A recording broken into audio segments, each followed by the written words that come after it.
Interrogation écrite. Un breton de Bretagne? Un breton de Bretagne non breton. Bon breton. C'est pas un Braisatao? Non. J'ai connu le breton. Enfin, bref.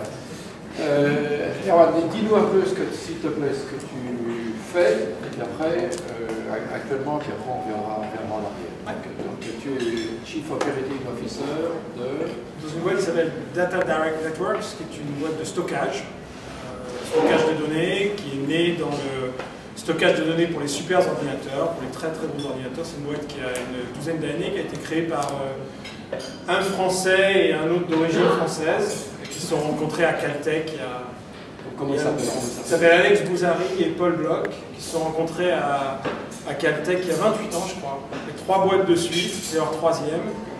Et donc c'est une boîte qui est dans le stockage de données, mais à qui il se passe des choses intéressantes pour cette boîte en ce moment, parce que ce qui était les problèmes des super ordinateurs et devient de plus en plus le problème de beaucoup d'industries. Très bien. Alors, tu es né où? Ah, ça c'est méchant comme question, parce que je suis très fier de mes origines bretonnes, mais sur celle-là, je vais perdre des points. Je suis né en banlieue parisienne, comme beaucoup de Bretons qui ne vivent pas chez eux. Mais où ça? Je suis né à Melun. Ça fait pas très folklore breton. Et que faisaient tes parents à l'époque?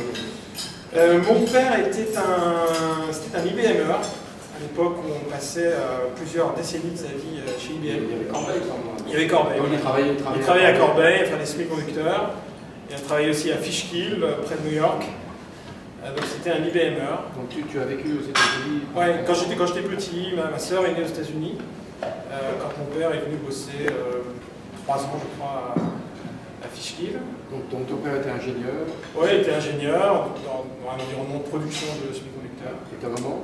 Infirmière. Une sœur, frère, d'autres? Une sœur, médecin, qui a fait un super beau parcours dans les ONG et qui a travaillé à l'étranger plusieurs années et qui vient de rentrer en France pour être médecin en Auvergne. Parce qu'en Auvergne, on a besoin de médecins. Voilà. Ça va la reposer de... Oui, ça a changé de l'Afrique et du Cambodge. Du Cambodge, oui, des endroits intéressants. Écoute, donc tu nais à Melun, tu fais quel parcours scolaire? Très classique, un enfant de la République, tout dans le public, à faire les classes les unes après les autres, rien de particulier. Sauf que tu as été à Ginette quand même. Oui, alors les jésuites m'ont récupéré. Précisons quand même. Quand on est breton, on est guilty catholique au départ. Donc, non, en fait, jusqu'en terminale dans le public, en grande banlieue, à suivre le cours des choses. Et puis après vient le moment de qu'est-ce que j'ai envie de faire. Et c'est là que, en vacances, j'ai rencontré un gars qui partait à Sainte-Geneviève à Versailles. Et on a commencé à discuter. Et je me suis dit, tiens, pourquoi pas. Et puis j'ai fini par aller là-bas et je me suis tellement plu que j'ai rencontré mon épouse. Donc oui, ça a été une expérience assez marquante. Très bien. Vous êtes mariés depuis? On est mariés depuis 2000. C'était pas trop compliqué pour se souvenir de la date. Donc tu as fait l'école d'ingénieur? Oui, alors donc à Ginette, 3 ans à Ginette, parce que je ne suis pas un très bon élève, donc il fallait que je prenne le temps. Tu as pas intégré en 3 demi. Et après je suis parti dans une école de télécom, qui s'appelle maintenant Télécom Sud Paris. Voilà. Pourquoi cette école? Alors, pourquoi cette école-là? Parce qu'on passe ses concours et que j'avais pas du tout de vision particulière. Non. En revanche, il y a un truc qui commençait à ce moment-là. C'était juste le moment où on commençait à avoir les premiers téléphones mobiles. Je ne sais pas s'il y en a un seul qui se souvient du bebop. Ouais. Oui, c'était pas mal le bebop, donc là c'est l'entête bebop, il fallait juste en dessous, pas bouger. C'était quand même une sacrée expérience. Et donc il y avait les premiers bebop, il n'y avait pas encore vraiment de GSM, c'était dans les cartons, mais ce n'était pas un produit. Et donc je me suis dit, bon, il va se passer quelque chose, ça va être intéressant. C'est peut-être ça qui a porté le choix vers les télécoms. Mais bon, je suis pas très philosophe sur la capacité à choisir après 3 ans de prépa. Peut-être mes 3 plus belles années d'études, soit dit en passant. Ouais, j'ai vraiment beaucoup apprécié. l'ambiance et tout ce que j'ai pu vivre à Sainte-Geneviève, mais j'étais pas pour autant très certain de ce que j'avais envie de faire. Vous êtes bon prof? J'avais de super bons profs, des très bons potes, des cheveux beaucoup plus longs et une vie un peu déglingée qui me plaisait beaucoup. Quand tu étais en interne ou en externe? Ah oui, c'est difficile d'être externe. De mémoire, il y a 5% d'externes dans cet établissement-là. C'est quand même un cocon. C'est pour ça que je sortais d'un pensionnat breton. 6 ans dans un pensionnat breton, on m'a proposé la Ginette. Non. Voilà, ouais, j'ai fait l'école de la République, après jésuite officiellement.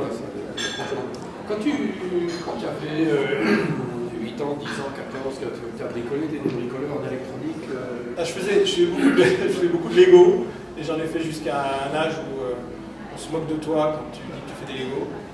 Mais à part ça, ouais, ce genre de truc.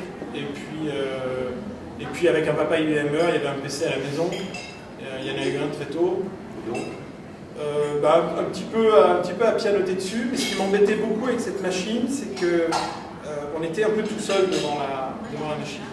Il n'y avait pas encore vraiment la notion de network, etc. Et en fait, j'ai un peu laissé tomber ces sujets-là et c'est revenu en école d'ingénieur. Où là, il y avait ces campus avec des réseaux tout connectés et on commençait à faire des choses ensemble. Quand j'étais en école d'ingé, mon épouse qui était dans une autre école a fait un stage au Japon. Et le telnet entre la France et le Japon à 2 h du matin, c'était extra, quoi. La fenêtre qui se divisait en deux et les mots qui apparaissaient tout lentement, je trouvais ça... Là, ça m'a remis dans l'ordinateur, mais je n'étais pas plus porté que ça dessus. ton épouse a fait quelle école? Elle a fait Télécom Paris. C'était bien pour les soirées, la vie étudiante. Moi, j'habitais là-bas, j'allais en cours de temps en temps au sud de la capitale. Et donc, elle est allée au Japon? Oui, en fait, elle a fait un truc très sympa qui était un programme d'échange avec les labos d'NTT. Donc, Nippon Télécom. Époque géniale où il y avait encore énormément d'argent avec les télécoms japonais pour développer des choses qui sont aujourd'hui pas encore forcément arrivées dans nos maisons. Elle a travaillé sur des diodes optoélectroniques qui passent du monde électronique au monde optique. 15 ans en avance de phase, avec des gens qui étaient des sommités dans leur domaine, mais qui ne parlaient pas un mot d'anglais. C'était assez dépaysant. Très bien. Donc tu sors de l'école, qu'est-ce que tu fais à part ton service militaire? J'ai pas fait tout le service militaire. En fait, j'avais très très envie de partir à l'étranger tout de suite. Pas parce qu'on avait passé du temps aux États-Unis quand j'étais petit, mais plus parce que j'avais vraiment envie de voir du pays. Un des critères pour partir à Sainte-Geneviève, c'était de quitter le foyer familial et d'aller dans un autre monde. Et j'avais vraiment très très envie de partir à l'étranger. Donc j'ai fait une manip qui existe toujours, qu'on appelle le VIE aujourd'hui, la coopération. En fait, quand j'étais à l'école,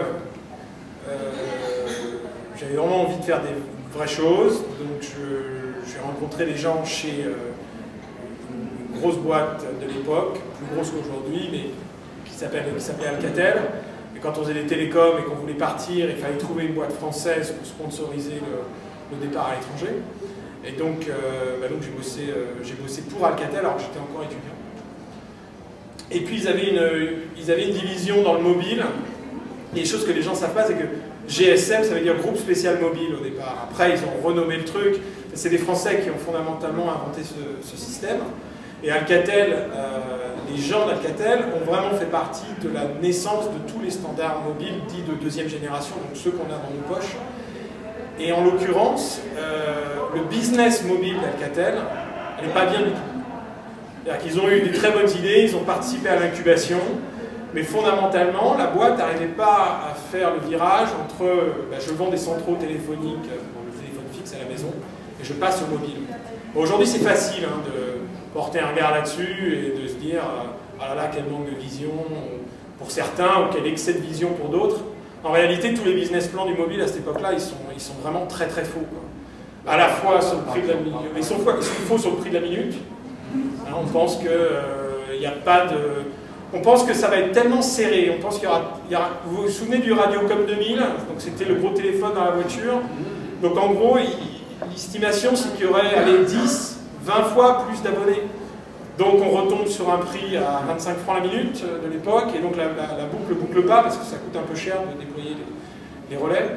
Donc c'est conçu comme un service relativement haut de gamme, et en l'occurrence, sur le plan R&D, il faut mettre énormément d'argent pour sortir les systèmes. C'est vraiment des programmes super lourds. Donc Alcatel, ils sont là au début, ils engrangent les premières références. Donc un des 3 premiers réseaux mobiles d'Alcatel, c'était en Australie. Ça paraissait incroyable parce que c'est une boîte qui à l'époque avait vraiment une étiquette très franco-française. Mais la techno était là, ils avaient été vraiment en avance de phase. Et puis quand les volumes sont partis, là il fallait suivre en R&D. Il y a des choix au niveau des stratégies de groupe. Et en l'occurrence, Alcatel, au milieu des années 90, d'un pionnier passe un peu en queue de peloton. Mais alors, sur le plan personnel, ce qui était très sympa, c'est que c'était une boîte française, donc je pouvais partir à l'étranger. C'était une division qui était un petit peu isolée dans la grande Alcatel.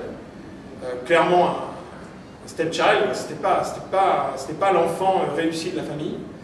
Et ça a donné quoi? Ça a donné un contexte super sympa pour faire des choses. Parce qu'il n'y avait pas toute la hiérarchie, toute la structure très pesante de la grosse boîte française. Et c'est comme ça qu'un jour, il m'appelle, et je faisais partie de quelques-uns qui sont appelés en disant on ouvre un centre de compétences en Asie. Pour la première fois, on va donner du pouvoir de décision à des gens dans des régions. Et c'était à Kuala Lumpur, en Malaisie. Donc, je me souviens très bien, le premier truc que j'ai fait, j'ai pris l'Atlas, la Malaisie était dans le pli, donc je ne savais pas où était ce pays. Je savais en gros, mais... Et donc c'est juste au-dessus de Singapour, c'est un pays qui est vraiment intéressant parce que c'est un pays qui a pris son indépendance, ex-colonie anglaise, et puis qui a un petit peu été à la traîne derrière son cousin Singapour, qui est au bout de la péninsule. Et donc il y avait quelque chose qui se passait là-bas qui était vraiment super. Et on s'est retrouvés à 4 Français, les autres c'était des employés à plein temps, puis moi j'étais le coopérant. Et là on a pu faire des tas de trucs. On a pu choisir nos bureaux, recruter les gens, former les gens, chercher nos clients. Et on appelait la France parce qu'on avait besoin des produits, qu'on avait besoin des financements, enfin, c'est complètement partie de l'entreprise. Mais il y avait une dose d'autonomie qui était beaucoup plus élevée que dans les branches plus classiques. Quel genre de produits Alors ce qu'on vend, c'est fondamentalement c'est un relais, donc c'est une station de base, un châssis avec des câbles qui sortent et qui vont vers une antenne. Pour du GSM. Pour du GSM, et puis ensuite c'est tout le reste du réseau. Mais ça coûte combien à l'époque c'est une bonne question, je ne me souviens pas de ça. Je ne me souviens pas du prix de la station. En revanche, je me souviens que les retours sur investissement, parce qu'en fait, moi, mon job, c'était de construire les études technico-économiques pour montrer les retours sur investissement. C'est-à-dire qu'en Europe, où on faisait du business avec des gens qui savaient exactement ce qu'ils voulaient, France Télécom, il était prescripteur, il disait « je veux que le truc soit carré, bleu et qu'il ait telle fonctionnalité ». Alors qu'en Asie, le business, c'était de parler à des gens qui étaient fondamentalement financiers, qui sentaient qu'il y avait un truc qui allait se passer, qui n'avaient pas de compétences techniques et qui voulaient monter le service. Donc moi je montais les études technico-économiques, et les retours sur investissement, on était sur du 7 à 10 ans typiquement, y compris en France d'ailleurs. Ça s'est beaucoup diminué depuis, mais c'était ça les cycles. 7 à 10 ans pour revenir sur ton investissement, sachant qu'à l'époque, le nerf de la guerre, c'était combien tu couvres. Là, on a complètement... On a oublié, à fois qu'aux US, on me rappelle de temps en temps. J'ai un petit week-end au ski récemment. Je ne sais pas si ma femme avait fait exprès, mais c'était vraiment génial parce que je n'ai pas pu bosser. Mais en France, on a oublié, quoi, mais au début, c'était quel pourcentage de la... Alors, il y avait des cartes super compliquées où suivant que tu avais le téléphone 8 watts gros comme ça ou le petit, ça couvrait plus ou moins bien. Donc c'était ça, c'était le compromis entre couverture.